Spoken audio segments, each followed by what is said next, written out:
Today we are continuing in this series called Dreams and Detours. And the thing that I think is so relevant about this series, at least to me, is that I think a lot of us have a dream, a vision, a plan for how we want to see our life turn out. And if not our life, maybe the next 5 years or the next 6 months. But I don't know what your experience has been. Anytime I have a plan, what I have found is that between point A and B, there are many detours along the way.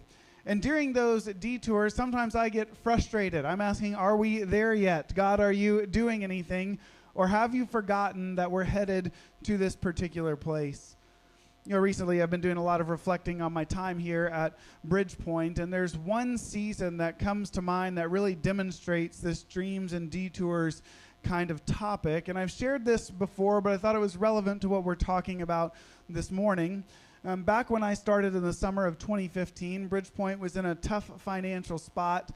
They were in a significant amount of debt, behind on bills, hadn't paid payroll on time. And so by God's grace, within the first 6 months, we were able to get caught up on everything. And since then, we've operated debt-free, and things have been going great for us. But there was a season where things were still really tight, particularly because our church was meeting across multiple buildings in a business park. The good thing about that is we had 15,000 square feet. So to give you some frame of reference, it's about 1.5 times the size of our building now. The downside is with bigger building comes a bigger lease payment. And because things have been so tight financially at Bridgepoint, when the lease on that property was put into place, it was backloaded. So it was like a really low lease at the beginning, but then every 6 months for 5 years, the lease would go up $1,000 a month, which meant by the time we get to the end of that lease period in 2019, we're paying $10,000 more a month than we were at the beginning. Now that puts a lot of pressure then on things that really shouldn't matter. Like it felt like we had to grow to a certain size and have a certain budget just to be able to afford the buildings. And that's really never been our goal here at Bridgepoint. We're not trying to build a crowd, we're trying to build a community.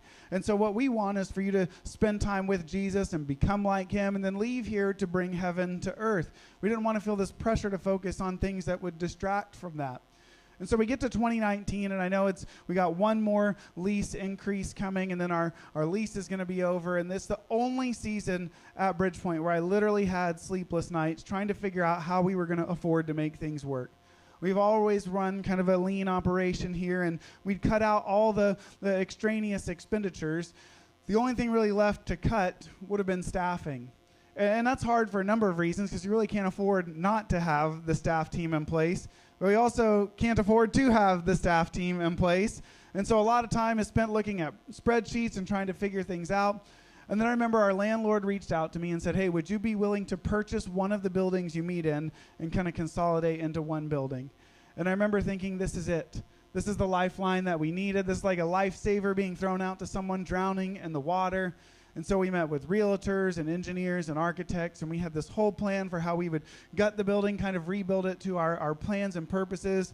And so I'll never forget in July, I sat down with the landlord and his realtor, and they said that the owners of the building changed their mind. They no longer want to sell the building. And I remember sitting there thinking like, well, wait, we can make it work this way and that way, and they were unconvinced. And so I remember leaving that meeting feeling discouraged, feeling disappointed, feeling a little bit of despair, and honestly, feeling a little frustrated. God, why would you bring us this far just to leave us stranded here? Now, it's July, and I know, hey, listen, the end of the year is right around the corner, and so we at least need to go ahead and sign the lease so that we know that we have a place to be come January. And so August rolls around. I emailed the landlord. I said, hey, can you send me the lease? We want to sign it. August comes and goes, no lease. Same thing in September, comes and goes, no lease. October comes and goes, no lease. And now I'm starting to panic a little bit because if we get to December and we haven't signed the lease, they have all the leverage. They could say your lease is going to be double the amount that it is now, and I'm just going to be forced into signing something. And I remember one Sunday, church ends, and if you know anything about me, I'm a creature of habit. I like to do the same thing every day, every week. Just give me a routine. I will slide into it. If you know anything about me and my wife, we love Mexican food. So here's a great Sunday for me is we're done with church. We go eat a big meal at our favorite Mexican restaurant, go home and take a nap. Now, if you will pray for us because our kids are living in open and unrepentant sin. They do not like Mexican food as much as we do. And so it's been a tough go the last few years, so just keep us in your prayers. They did not want Mexican food this particular Sunday, and my wife is a better parent than I am. My parenting method is like, suck it up, you can figure it out. But Bethany said, you know what, I will take you guys. What do you want? They wanted Wendy's. And so they go to Wendy's. The drive-through is too long, wrapped around the building, so they go inside. They're standing in line, and lo and behold, there's people in front of them having this conversation about how their church, that at the time was meeting in this building, was merging with a church in downtown Woodstock, and they were going to be moving locations. So Bethany hears this. She engaged them in conversation. She then tells me everything that happened. The next day, I reached out to the pastor. I said, hey, I know this is weird. Are you guys moving? And do you know what's happening to the building? He said, yes, we are. Here's the people that we leased from. He got me in contact. Long story short, it was the Friday before Thanksgiving. I'll always remember because it was during our Freedom Conference when the people who owned the building emailed me an offer that was $2,000 less a month than what I asked for and was a long-term deal with us to pick up a 5-year option on the back end. It was going to save us over $80,000 a year to move into this building. So we moved in January of 2020. I don't know if you remember what happened in March of 2020. Everything kind of shut down. And looking back on it, if we had not moved in here in January, I don't know that our church would have financially been able to make it through the COVID shutdown. And so here's the thing, the reason I tell that whole story is because in August, September, October, I'm frustrated because I couldn't get the landlord to sign me a lease. But if I had got what I wanted, I would have missed out on what God had for me. And while I was in a whole year stressing and worrying, it was because the place God had for us wasn't ready yet. See, the detour doesn't mean that God has forgot his promise, but it means he's preparing us to receive the promise that he has given us. See, God didn't just prepare a place for us. He spent that whole year preparing me to be a person who's more patient, more trusting, who believes in the faithfulness of God even when I don't see him working. That's actually where we find Joseph this morning in Genesis chapter 40. If you have your Bibles, would you turn there? Over the course of this series, we've been following the life of Joseph. Just to kind of quickly recap where we've been, we started in Genesis 37, where a 17-year-old, bright-eyed, bushy-tailed, and somewhat stupid Joseph is telling his brothers that he's had a dream that they're all out in the field collecting wheat, and all of their wheat bows down to his wheat. How awesome is that, guys? God's telling me you're going to bow down to me. And then he's sitting at the breakfast table with his whole family. He tells them, last night I had a dream where the sun, moon, and 11 stars bow down to me. Mom, Dad, brothers, that means you guys are going to bow down to me. By the way, that's not the way to win friends and influence people. You can start to see why this bitterness and resentment between him and his brothers would start to grow. To make matters worse, Joseph was his father's favorite. He actually put him in charge of the other brothers who would be shepherding out in the field. And so one day he sends Joseph to go check on them. As he approaches his brothers are like, this is it. This is what we've been waiting for. Let's just kill him, be done with him once and for all. Now, eventually, cooler heads prevail. They just decide to throw him in a pit and eventually to sell him into slavery. The brothers go back and tell their dad that Joseph was killed by a wild animal. Meanwhile, Joseph is sold to a man named Potiphar. Potiphar works for the Pharaoh himself. And eventually, he sees that God's favor is on Joseph. He puts him in charge of the affairs of his entire house. But Potiphar isn't the only one who notices that there's something special about Joseph. His wife does as well. And so she makes advances on Joseph. He refuses them. She gets offended and tells her husband that Joseph tried to assault her. So Potiphar is forced then to throw Joseph into prison.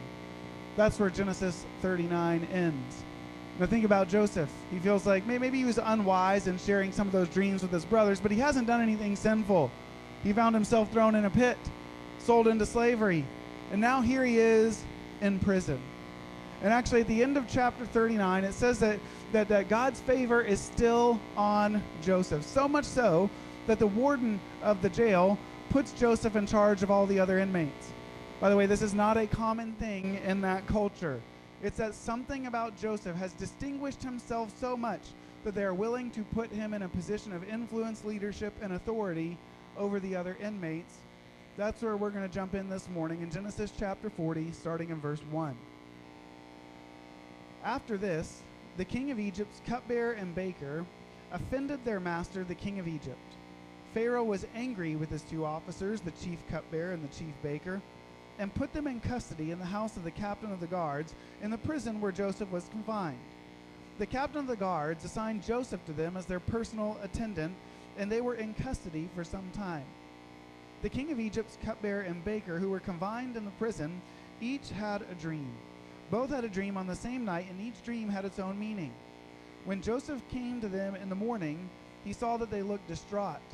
So he asked Pharaoh's officers, who were in custody with him in his master's house, "Why do you look so sad today?" I want to pause here for a moment. Joseph is in prison. He's been elevated to this position of authority. And then we're introduced to some new players in the story. It's Pharaoh's cupbearer and his baker. Now, when we read this with a modern lens, we might be tempted to think these are just menial kitchen staff people, right? These are just people who did something wrong, and so they're thrown into prison because they've offended Pharaoh somehow. But actually, the situation is more dire than that, because these aren't just menial workers. Cupbearer and baker played important roles in Pharaoh's cabinet. For example, the cupbearer was the one who tasted Pharaoh's wine before he drank it to make sure that it wasn't poisoned. Because of that, he was often in close proximity to Pharaoh, and because of that, he often was a trusted advisor to the king. This isn't just a cupbearer, this is like a chief of staff, personal security, an advisor to the king, someone who would have voice and influence for the whole nation. Now, at the same time, we're introduced to the baker. Likewise, the baker would have been responsible for making sure that no one was poisoning the food. See, pharaohs were plagued with paranoia that somebody was after their throne. And it wasn't always someone from the outside. Oftentimes, they were worried that their own family would get tired of waiting for them to die and just accelerate the process so that they could take control. And we can kind of read between the lines here that evidently Pharaoh has uncovered some kind of suspected conspiracy or even attempted assassination via poisoning. And so he's not sure if it's the cupbearer or the baker who's at fault, so we're just going to throw them into prison while an investigation is underway. And we're actually told here that the captain of the guards puts Joseph in charge of watching these two while the investigation goes on. Now, have we met the captain of the guard before? Well, if you've been paying attention, we met the captain of the guard last week. Potiphar himself was the captain of the guard, the man who threw Joseph in prison for accusations his wife made, which actually leads me to suspect that, listen, if Joseph really was guilty of those actions, you probably wouldn't put him in a position of authority. At some level, Potiphar must have doubted his wife's accusations. Like, Joseph had proven himself to be a man of such high moral character that the accusations couldn't stick. By the way, that's the kind of lives we are called to live. Lives of such character that despite what other people may say about us, that they actually see Jesus through us anyway. Listen, we cannot control what other people will say, what the gossip will be, the accusations will come, but we can control whether or not we're going to be the people who live the way of Jesus each and every day. Joseph is committed to being a man of God, a man of high moral character, and it actually, even now, continues to put him in elevated positions of authority. Now, the story continues in verse 8. It said, "We had dreams," they said to him, "but there was no one to interpret them." Then Joseph said to them, "Don't interpretations belong to God? Tell me your dreams." You know, something stands out to me about Joseph. The first words that he says in this chapter is, "Why are you so sad?" Followed up with, "I can help interpret your dreams." Notice Joseph's general disposition in this passage as he's looking for ways to serve and care for others, which, by the way, is not always my first disposition when I feel like things are going on in my life. When I feel stuck, I tend to ask the question, why me? I don't want to think about other people. I don't want to worry about other people. I just want to look inward. And by the way, this makes sense because oftentimes when we're wounded, when we're hurt, when we're discouraged, we just try to put the walls up to protect ourselves. Several months ago, my boys were playing in the house with a ball, and they broke a light bulb and shattered glass everywhere. And to give you some context, my kids are not 4 and 5 years old. They are all teenagers. So If you are a parent of a toddler, I don't know if this is encouraging or discouraging. The same conversations you have now, you will have for the next 2 decades. So it's just the same thing over and over. So they break the light bulb. I kind of sweep up the glass. We throw it away. We have a conversation about proper etiquette inside the house, and we're done with it. Or so I thought. Because a couple weeks later, I was walking through the living room. I was on the carpet, and my foot stepped on something. And you ever have that moment where, like, instantly you know exactly what has happened? The pain starts to shoot up my foot. I pick it up, and I look on the bottom of my foot, and there is a shard of glass that's half in my foot and half out of my foot. And at that point, there's really only one thing you can do, right? You have to extract the glass. So I pull it out, and blood starts to go everywhere. Now, I'm not alone in the room. My youngest son is in the room, and he may or may not have been one of the ones involved in breaking the light bulb to begin with. And so immediately he's like, "Dad, are you okay? Like, what do you need?" And in my mind, I'm like, you know what I need? I need you to build a time machine to go back 2 weeks and to not do what I've asked you not to do a million times. But in that moment, I'm like, no, I'm fine. Like, let me handle it. Now, listen, he's sweet. He's caring. He wanted to make sure I had a Band-Aid that I was taking care of. I give him all the credit for that. But in a moment of pain, often what we don't need is other people sticking their nose in our business. We want to keep to ourselves. And sometimes in life, when we're battling the discouragement of the detour, we shut ourselves off from others. Sometimes it's because of pain. Maybe you've been wounded by another church, and you're here today and you're showing up, but you certainly walled yourself off because you don't want to be hurt again. Or maybe in your life, you've gone through the process of losing your job, and it's too painful to be open and honest with people around you on what's actually gone on. And so you put up a facade so that nobody sees your shame and embarrassment. Maybe there's things going on in your relationship that you can't talk to anybody about because you're afraid of the judgment that might come. And so you turn inward. I notice here that Joseph starts in Genesis 37 very much focused on himself and his dreams. By the time we get to Genesis chapter 40, God's been doing a work in his life. So he's no longer focused on himself, he's focused on others. He's no longer focused on his dreams, but on the dreams of others. What's also interesting here is that in this ancient Near Eastern Egyptian culture, they very much believed that dreams had meaning behind them. Remember, the Egyptians believed in a whole pantheon of gods. You have the sun god, the god of the Nile, the goddess of fertility, the god of war. And the way that these gods would communicate with their people is via dreams. So much so that there were some people, their entire career was they were professional dream interpreters. And what happens here that fascinates me is not that Joseph is surprised that they would have dreams that have meanings. That was something that was taken for granted. But that he says, listen, the interpretation for your dream is not found in these other gods. It's not for sale like your gods are for sale. The interpretation is found in the one true God. And I'll do this for you for free because my God can't be bought or sold. This idea like I can trust God. For the first time, we see Joseph starting to trust not just in the dream, but in the dream giver. Not just in the gift, but the one who actually gives the gift. See, it's easy to put our hope and trust in God when things are going well. It's easy when we feel blessed. It's a lot harder when we feel stressed, when we feel worn out, when we feel like we've hit the end of the road. Yet here we see Joseph loves the gift giver more than the gift. One of the difficulties when we read the Old Testament is that we're oftentimes tempted to moralize the stories. And here's what I mean. We say, oh, Cain and Abel, that's a story about caring for your brother. Or David and Goliath, this is a story about how you can slay the giants that are in front of you. The problem is that's never how Christians have approached the Old Testament. In fact, from the very beginning of the Christian faith, the Christians were looking backwards and interpreting everything in the Old Testament through the lens of Jesus.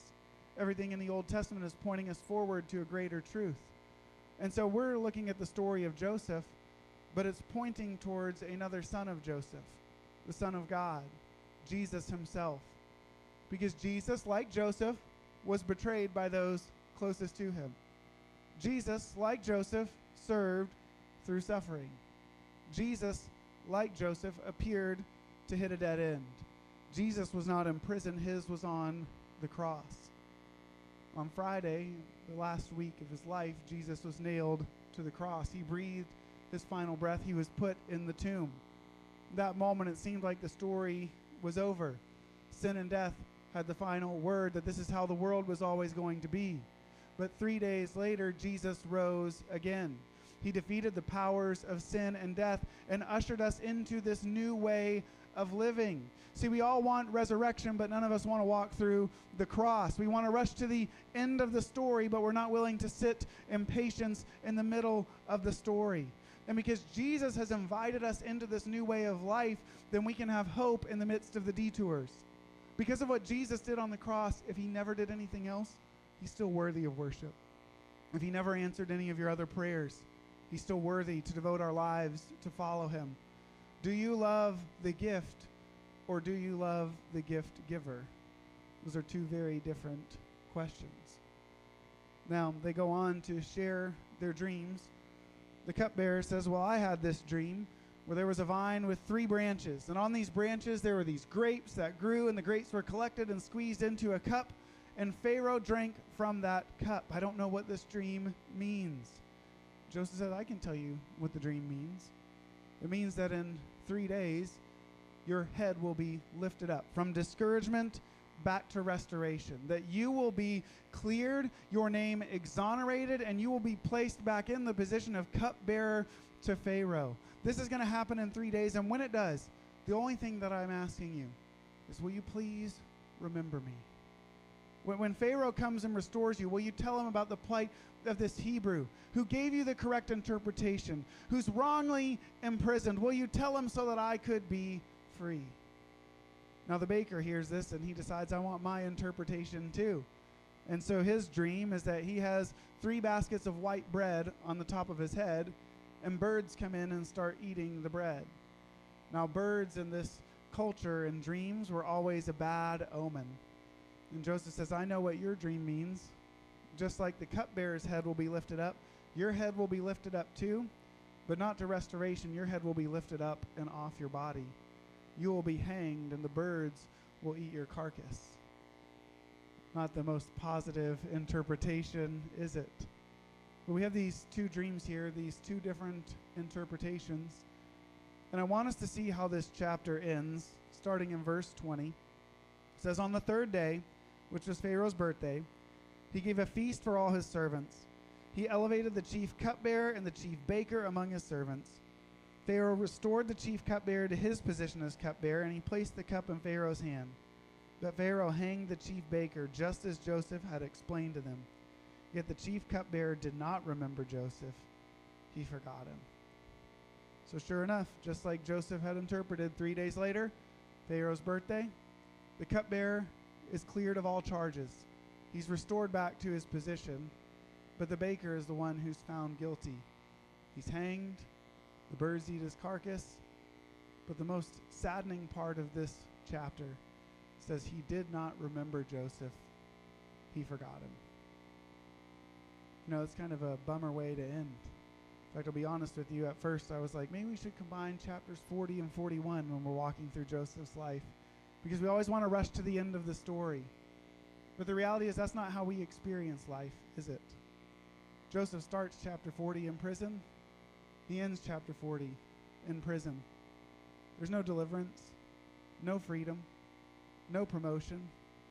He feels alone. He feels forgotten. He's on a detour. And he doesn't understand how all this is working together. That's the way we experience life. That's, for some of us, the story we find ourselves in right now. And so instead of rushing to a happy ending, let's be real about how we experience things. And for those of us who right now, maybe you find yourself in a marriage that you didn't think was going to be this hard. Maybe you find yourself in a job that you didn't anticipate being in. Maybe it's a spiritually dry season where you feel like you haven't heard from God in forever. What do you do when you're on the detour? A couple of things from Joseph's story that stand out to me. The first thing I would encourage us to do is to serve. See, I know it's so easy when we're discouraged just to focus on why me, why is this happening? But what if instead we began to ask God, who is it you want me to serve? See, God's favor was on Joseph, so he kept getting put in these different leadership positions. And I believe that every single person here is in a leadership position at some point in your life. And what I don't mean is some kind of managerial position at your job. Here's what I mean. John Maxwell defines leadership as influence. I believe that God works all things together for the good of those who love him and are called according to his purpose. And if he's working all things together, that means every relationship where you have influence, I believe God wants to leverage that to see heaven come to earth. A lot of times people say, well, I don't even know where to start. Like, how do I serve people? I think the first question we need to ask is, who do we need to serve? Who has God put around you? And I think once you start to work through some different frameworks, you start to realize all the different lives that you touch. For example, do you know your neighbors? The people who live to the left and to the right, across the street and behind you? If you really want to go the extra mile, do you know the people who live diagonal from you in every direction? There's 8 points of influence right there. What about the people that you work with? I know some of you might be like, well, Matt, I work remote. Listen, I'm sure you talked to somebody via text or chat or what. Somebody interviewed you at your job at some point. There is some touch point in your career. Or for those of us who have kids, do you know the parents of the kids your kids are friends with? Do you know the other parents on the sports teams that your kids play on? Once you start to expand your mind, you start to realize all the different people you encounter. The question then is, now I know who, how do I serve these people? And I think sometimes, at least for me, I think, okay, serving must look like fixing up a meal or mowing somebody's grass or all these other things. You know what I think? I think a lot of times serving other people starts with praying for them. Have you ever asked the people around you, how can I be praying for you? When you go out to eat, have you ever sat down and told your server, hey, we're about to pray in a minute. Is there anything I can be praying about for you? And just in that moment, pray for them. I think a lot of times what serving looks like is just having coffee with somebody. Or I think we live in a culture where there's a friendship epidemic. When you're a kid, everyone you meet's your friend, right? It's like, hey, what'd you do at school today? Oh, I had this friend and that friend. And then you get to be an adult, and it's like, I know this person, I know that. But we don't consider anybody a friend. That's all we really want is friends. Serving might look like inviting somebody over for dinner, inviting somebody over to watch the game, inviting somebody over to play a game. These are simple, practical ways that we can serve the people around us. When we're in the detour, it's a time where God is preparing our character to be able to handle what is coming in the future. And the second thing that I think we need to do is we need to trust. We have to be willing to trust God's character over our circumstances. See, Joseph's circumstances told him a number of things. The circumstances said, well, that's it. I've been forgotten again. It's forgotten by the cupbearer, forgotten by God. His circumstances told him, this is all there's ever going to be. I'm just going to be stuck in this prison. This is where I'm going to rot. His circumstances told him God would not be faithful to his promise. But God's character says a different story. His character said there's favor on him. His character says he's working things out behind the scene. Do we trust our circumstances or God's character? In fact, I kind of wanted to illustrate this for you guys with a little bit of chart. Everybody loves a good chart on Sunday morning. That keeps you awake. But this is the way most of us approach life. We all encounter various circumstances in our life. Circumstances are the things that are out of our control, right? Like, you cannot control what your spouse does or says. You can't control what your kids do or say. You can't control what decisions your company makes. You can't control the economy. There are so many circumstances that we have zero control over. But oftentimes what happens is we allow those circumstances then to impact and to shape our thoughts. And so our thoughts start to say, well, this is hopeless. Well, there's nothing I can do. Well, this is just the way things are. And then those thoughts turn into feelings. So we have feelings of hopelessness, feelings of discouragement, feelings of despair. And those feelings then turn into actions. Well, I guess I just need to move on to a new relationship. I need to move on to a new job. I guess I just need to not worry about this so much. Just focus on myself. And those actions then turn into results. And so you look at your life and you see in the wake of your life is broken relationships, job after job, hopelessness and despair. That's how most people approach life. Here's the thing, you cannot control your circumstances. But what we can bank on is to flip the script and to say, instead of circumstances, what if I start by focusing on the character of God? because the character of God does not change with circumstances and situations. It does not change in season and out of season. God's character is one who is faithful. He is trustworthy. He is our refuge and strength. He is our provider, our protector, our Savior, and our Lord. And if we ground everything in God's character, that begins to shape our thoughts. That our thoughts are, God is someone I can trust. That God is still working even when I can't see it. That God is worthy of my worship. That shapes my feelings then. I have feelings of hope in situations that are hopeless. I have feelings of peace in seasons that are full of stress. Those feelings then turn into actions where I can serve other people. I can wake up every day and sit at the feet of Jesus by spending time reading my Bible and praying. I can set aside one day a week to fast or to Sabbath. I can regularly talk to people where I can confess my sin and spend time in worship. And then those actions lead to the result, which the result, by the way, is not getting to the destination. It's becoming the kind of person that can stand in the destination. See, God is both preparing the destination, but he has to prepare our character so our character can sustain us in the position that he wants us to be in. But it starts with trusting in the character of God over our circumstances. The last thing I would encourage us when we're in a season of detour is to learn how to wait. We need to learn how to wait. See, if Joseph gets his freedom right after he interprets this dream, then he's never going to be in front of Pharaoh, when in the next chapter, spoiler alert, Pharaoh's going to have a couple dreams that he needs help with. It's this interesting thread. Genesis 37 starts with Joseph has 2 dreams. He's in prison where he interprets 2 dreams, and then Pharaoh is also going to have 2 dreams. But he has to learn to wait because the destination's not prepared yet. And waiting is hard because we live in an instant pot culture, but God is a crock pot kind of God. We want things in a moment, but God does his work slowly over time. But it used to be if you ordered something, it'd take a week or 2 to get in. Then thanks to Amazon, we had 2-day delivery. Then next day delivery. Now you order something from Walmart, a drone drops it off in your driveway the very same day. We're a culture that doesn't know how to wait for anything. That's why we have 18-year-olds with leadership podcasts who never led a thing in their entire life. We have college graduates who expect to be making $200,000 or more at their very first job. We have people who start a job and within 6 months think they should be running the place. Listen, all of us here, we're guilty of wanting to go from step 1 to 10 without taking 2, 3, 4 through 9 along the way. Listen, can we learn to wait? There is no rush. If we know that we are with Jesus for all of eternity, then this life is just a blip. And so it's okay to be patient. It's okay to trust God. Let's not get out ahead of God, but let's walk with God each and every day. And one more thought for us, but I always like to leave time for Q&R, question and response. Again, the responses are not always the best. The questions are.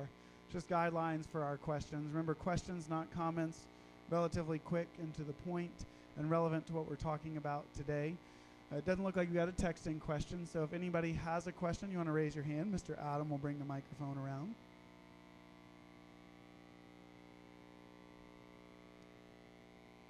Going once, going twice. Awesome. We're going to continue this morning in worship like we do every week with a time of communion. So we have 4 communion stations around the room. On one half, we have our communion elements, the crackers and juice, the body and blood of Jesus. On the other half, we have our prayer elements. You can write a prayer on a piece of paper and put it in the prayer jar. Or you can light a candle, because throughout church history, that's represented offering a prayer to him. But the most important moment this entire morning is coming up, this moment with you and Jesus. And a couple of questions to guide your conversation with him. The first one is this: who and how can I serve? I think some of us maybe walked in here today and you start to realize your life is all about yourself, about what you want. And listen, that's fine when you're a spiritual infant, because we expect infants to be focused only on themselves. But if we're going to grow and mature so we can reach the destination God has for us, we have to take our focus off of ourselves and shift it on those around us. Who is it that you have influence over? And how can you serve them? The second question: how can I trust God's character over my circumstances? We live in a world where we open up social media or turn on the news. We're just going to be told all of the bad circumstances around us. Listen, in some ways, things are changing constantly. In some ways, they're not changing at all. But I do know this: God's character is the same yesterday, today, and tomorrow. And maybe for some of us, it's a commitment to spend that time grounding ourselves in His Word so we know what is true. Spending time praying so that we're centered in our relationship with Him. Spending time fasting. Spending time in silence and solitude or Sabbathing. Whatever it looks like, what can we do this week to position ourselves at the feet of Jesus and grow in trusting His character over our circumstances? Would you bow your heads and close your eyes with me? Jesus, we're so thankful. We're thankful that you went to the cross, you defeated sin and death. And because of that, you've ushered in your kingdom here and now. And so I pray, Jesus, as we're the kind of people who want to walk in your footsteps, to live in your kingdom each and every day, that your Spirit will begin to work and to move, to shape us and change us into the men and women you want us to be. I pray that you would help us to take the focus off of ourselves and shift it on how we can serve those around us. I pray that in the ways we're tempted to be discouraged and hopeless because of our circumstances, that instead we would focus on your character. And Jesus, as we do that, as we sit in seasons of waiting, would you continue to shape us as you prepare the destination for us? And as you do, Jesus, would you help us become more like you? It's in your name I pray.